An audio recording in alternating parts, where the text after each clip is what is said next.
광주 하계 유니버시아드 대회가 100일 앞으로 다가온 가운데 오늘 서울에서 홍보탑 제막식과 유니폼 패션쇼가 열렸습니다. 대회 규모와 대회 준비 상황 등을 집중 조명했습니다.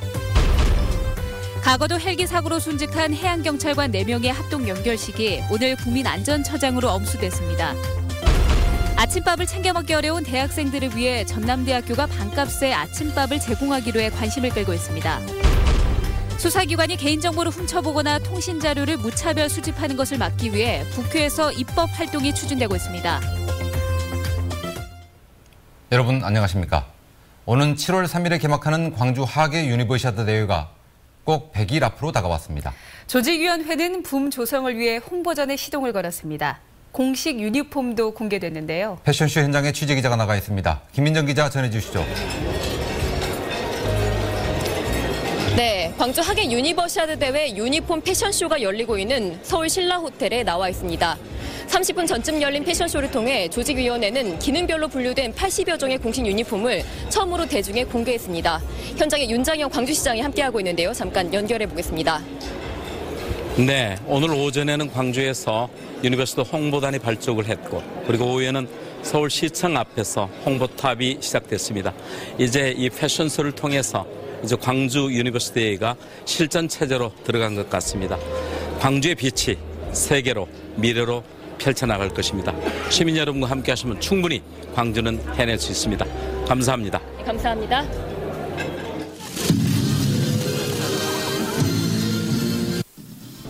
서울시청 앞 광장에는 광주 유대회를 알릴 홍보탑이 세워졌습니다. 광주의 상징인 무등산 주상전리대를 본떠 만든 홍보탑은 앞으로 100일간 국민들에게 하계 유대회를 알리게 됩니다. 제막식에는 문재인 새정치민주연합 대표와 이에리사 새누리당 원내 부대표 등이 참석했고 박원순 서울시장은 이 자리에서 형제도시 광주에 지원을 아끼지 않겠다고 약속하기도 했습니다. 수도권 특히 서울에 많은 시민들이 가서 관람도 하고 또 자원봉사도 하고 도와야 되겠죠, 여러분? 네, 열심히 돕겠습니다. 광주에서는 유대회를 전국에 알릴 홍보단이 출정식을 가졌습니다. 홍보단은 다음 달 1일부터 서울과 부산 등 전국의 주요 도시 9개와 유대회 경기장에 있는 전남북 12개 시군을 매주 방문해 대회 붐 조성에 나설 계획입니다. 지금까지 서울 신라호텔에서 MBC 뉴스 김민정입니다. 광주 유대회는 내년에 열리는 브라질 리우 올림픽의 전초전 성격도 있습니다. 어떤 종목에서 어떤 스타들이 대회에 참가하는지 조현승 기자가 보도합니다. 2015 광주 하계 유니버시아드 대회에서는 13개 정식 종목 외에 8개 선택 종목의 경기가 치러집니다. 골프와 야구, 배드민턴과 양궁, 태권도 등 우리나라에서 인기가 높거나 메달을 많이 따는 종목들이 8개 선택 종목에 포함되어 있습니다. 가장 많은 메달이 걸려있는 종목은 육상과 수영으로 각각 50개와 42개의 금메달이 걸려 있습니다. 손현재, 양학선 등 우리에게 익숙한 국내 스타 선수들은 물론 북한의 체조 선수인 홍은정, 미국 수영 선수인 다나 볼머 등 15,000여 명의 대학 스포츠 스타들이 열 이틀 동안 광주와 전남북을 뜨겁게 달굴 전망입니다. 단체 종목 가운데서는 농구의 인기가 가장 높을 것으로 예상되는데 특히 미국과 러시아의 맞대결 여부와 승패가 가장 큰 주목을 받을 것으로 보입니다. 2년 전 러시아 카잔에서 열린 직전 대회에서 우리나라 선수단은 전 종목에서 고른 성적으로 종합순위 4위를 차지했습니다. 우리나라에서는 무주와 대구에서 지금까지 2차례 유대회가 열렸고 광주 대회는 우리나라에서 열리는 3번째 유니버시아드 대회입니다. MBC 뉴스 조현성입니다. 이번 대회는 호남에서 치러지는 최대 규모의 스포츠 행사입니다. 성공적인 개최를 위해서 남은 100일 동안 뭘 준비해야 하는지 한신구 기자가 짚어봤습니다. 현재 신축 중인 수영장과 양궁장, 다목적 체육관 등은 이달 말까지 그 모습을 드러내게 됩니다. 또 개보수가 진행 중인 나머지 66개 경기장도 늦어도 오는 6월 말까지 마무리됩니다. 부족한 부분은 국민적인 관심입니다. 비수도권에다가 관심을 끌 지명도 있는 스타 선수의 부족, 그리고 정부와 언론의 무관심까지 겹쳐있기 때문입니다. 지난해 열린 인천 아시안게임이 2조 원이 넘는 혈세 투입에도 실패로 끝났다는 평가를 받는 부분을 냉정히 돌아볼 필요가 있습니다. 대한민국 팔을 바꿀 수 있는 그런 홍보판으로 만들기 위해서는 주요 거점도서 혈맥을 찾아서 홍보를 하는 것이 가장 중요할 것 같습니다. 남북 단일팀 구성이나 북한 응원단, 판문점 성화 봉송 등이 이루어지느냐도 관심입니다. 통일부 반대와 촉박함 때문에 단일팀 구성이 물리적으로 어렵다고 하지만 성사가 될 경우 대회 흥행은 물론 파급 효과가 크기 때문입니다. 광주에서부터 스포츠를 통해 남과 북의 화해와 평화로 나아갈 수 있는 그런 대회를 만들어갔으면 좋겠습니다. 광주시와 전남도 정부 등 12개 기관으로 꾸려진 대회 조직위원회 유기적인 공조체계 구축도 대회 성패를 가를 변수로 남아 있습니다.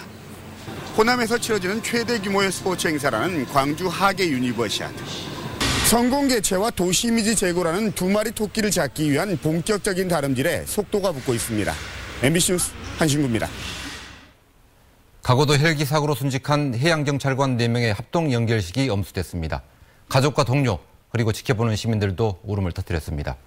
보도에 김진선 기자입니다.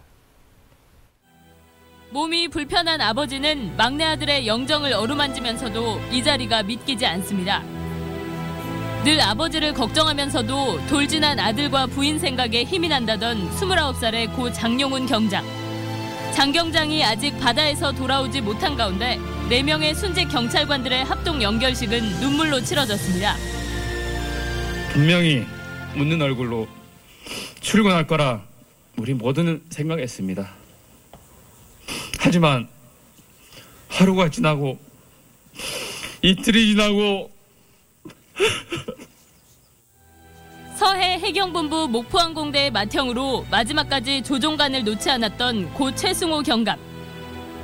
활발하고 밝은 성격으로 부인과 2딸, 어린 아들을 끔찍이 사랑했던 고 백동음 경감. 올가을 결혼을 앞두고 홀어머니에게 손자를 선물하겠다던 고 박근수 경사 모두 살아 돌아오지 못했습니다.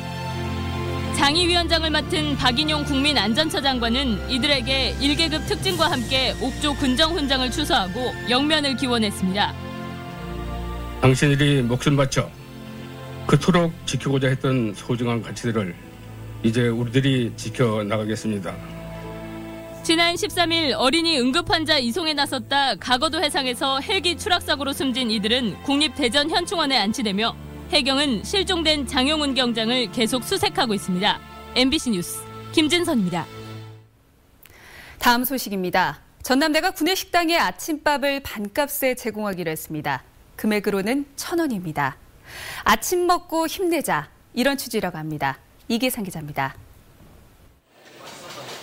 아침 이른 시각부터 대학교 구내식당이 학생들로 붐비고 있습니다.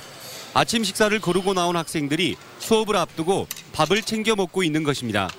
부모의 품을 떠난 학생들이 원룸 등에서 자취하는 경우가 많다 보니 아침밥 거르는 일은 다반사입니다. 집에서는 엄마가 안 먹고 싶어도 주시니까 먹게 되고 여기서는 저 혼자니까 케어해주는 사람이 없다 보니까 잘 안 먹게 되는 경향이 있어요. 전남대학교는 새학기를 맞아 학생들의 건강을 위해서 아침 식사를 반값인 1,000원에 제공하기로 했습니다. 다음 달 1일 정식 운영을 앞두고 일주일 동안은 무료 시식 행사가 진행됩니다. 집중도 안 되고 잠 오고 그런데 무료로 밥 주니까 더 먹게 되는 것 같아요. 아침 밥값의 절반은 대학 측이 부담하게 되는 터라 예산 확보가 가장 큰 관건입니다. 전남대는 1억 원의 예산을 마련해서 올 한 해 아침 밥값 지원 사업을 유지하고 향후에도 지속적으로 추진할 계획입니다. 지금은 특별 예산으로 운영을 할 예정이고요. 이게 진행이 되는 것을 보아가지고 내년에는 본 예산에 편성이 되지 않을까라고 생각하고 있습니다. 대학생들에게 아침밥을 챙겨주는 일은 학교 당국의 의지에 따라 해결될 수 있는 일입니다. 다른 지역 대학들에도 확산될 수 있을지 주목받고 있습니다. MBC 뉴스 이계상입니다. 호남 고속철 개통에 따른 파급 효과를 극대화하기 위해서는 광주 전남 연계 전략과 역세권 개발이 시급한 것으로 지적됐습니다. 권영종 교통연구원 연구위원은 초기 수도권으로의 빨대 효과를 막기 위해 KTX역인 송정역을 중심으로 지역 특성에 맞는 역세권 개발이 시급하다고 말했습니다. 광주와 전남이 광역권 협력 체계를 구축해 문화관광 분야에서 상생발전 전략을 추구해야 한다는 주장도 제기됐습니다. 한국전력의 조한익 사장이 전남대에서 강연을 열고 미래는 에너지가 세계 경제를 주도하게 될 것이라고 밝혔습니다. 조한익 사장은 세계 경제의 패러다임이 이미 에너지 중심으로 바뀌고 있다며 새로운 미래를 함께 열어갈 수 있도록 융합적 사고와 도전 정신을 가진 지역 인재들이 한전의 미래 주역이 되길 바란다고 말했습니다. 지난 이틀 동안 수사기관의 개인정보 무단조회와 무차별적인 통신자료 수집 실태를 집중적으로 보도해드렸는데요. 이런 공권력 남용을 막기 위해 법률 개정이 추진되고 있습니다. 김철원 기자가 취재했습니다. 지난해 말 야당 의원 10명이 국민의 개인정보와 관련한 법률 개정안을 공동으로 발의했습니다. 수사기관들이 국민들 개인정보를 훔쳐보거나 너무나 쉽게 수집하는 행태에 제동을 걸어 공권력 남용을 막자는 취지의 법안들로 핵심은 통지 기능에 있습니다. 검찰과 경찰, 국정원 등이 국민들 개인정보를 수집하고 열람할 때는 몰래 가져가지 말고 이를 본인에게 알리라는 겁니다. 법원의 영장에 의해서 통신 내역을 조회하라. 그리고 수사 목적으로만 하라. 그리고 조회한 내역을 당사자에게 통지해줘라. 이제 이게 핵심인 거죠. 개정안이 통과되면 무단조회나 불법 유출은 물론 당사자에게 알리지도 않고 통신자료를 무차별적으로 수집하는 관행에도 제동이 걸릴 것으로 보입니다.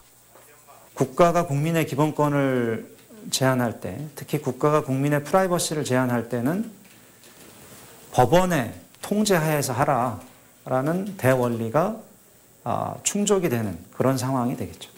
내 개인정보를 누가 왜 들여다봤는지 이걸 당사자가 알 수 있게끔 하자는 내용의 법률안이 국회에 발의됐지만 본회의를 통과하기까지는 많은 어려움이 있을 것으로 예상됩니다. 우선은 경찰과 검찰 등의 기관이 수사의 어려움을 이유로 개정안에 반대할 가능성이 큽니다. 또 국회 상임위에 계류 중인 개정안에 대해 여당이 미온적인 태도를 보이고 있어 국민들의 정보 자기 결정권을 강화한 개정안이 국회를 통과할 수 있을지는 장담하기 어려운 상황입니다. MBC 뉴스 김철원입니다. 나노바이오 연구원을 수사하고 있는 경찰이 금품 수수 정황을 확인했습니다. 광주지방경찰청 광역수사대는 나노바이오 연구원 45살 김모 씨가 독점 계약을 주는 대가로 납품업체로부터 금품을 수수한 사실을 확인했습니다. 이에 따라 경찰은 다음 주에 당시 원장인 이재의 광주시장 비서실장을 불러 계약 과정에 개입했는지 등을 조사할 방침입니다. 이 비서실장은 경찰의 수사가 시작되자 지난 23일에 임명 2개월 만에 사표를 제출했지만 현재 수리되지 않고 있습니다. 광주문화방송 시청자위원회가 지역민의 생활과 직결되는 보도와 프로그램 제작을 주문했습니다. 시청자위원들은 KTX 개통 이후 주민들의 삶의 변화와 대응책 등에 대해 지속적인 심층 보도가 이어져야 한다고 강조하고 7월로 예정된 유니버시아드 대회에 지역 대학생들의 활발하게 참여하는 프로그램 제작을 당부했습니다. 또한 방송 진행자들이 방송 언어를 정확하게 사용해 줄 것을 주문하는 한편 광주문화방송이 수사기관의 개인정보 무단조회 정보 공개에 대한 행정소송에서 승소한 것은 국민의 알 권리를 충족시키며 경각심을 불러일으킨 뜻깊은 일이라고 평가했습니다. 정부가 공공기관 인력 채용 과정에서 이른바 스펙보다는 직무 능력을 중시로 하기로 한 가운데 혁신도시 이전 기업들의 채용 계획이 다음 달 초 윤곽을 드러낼 것으로 보입니다.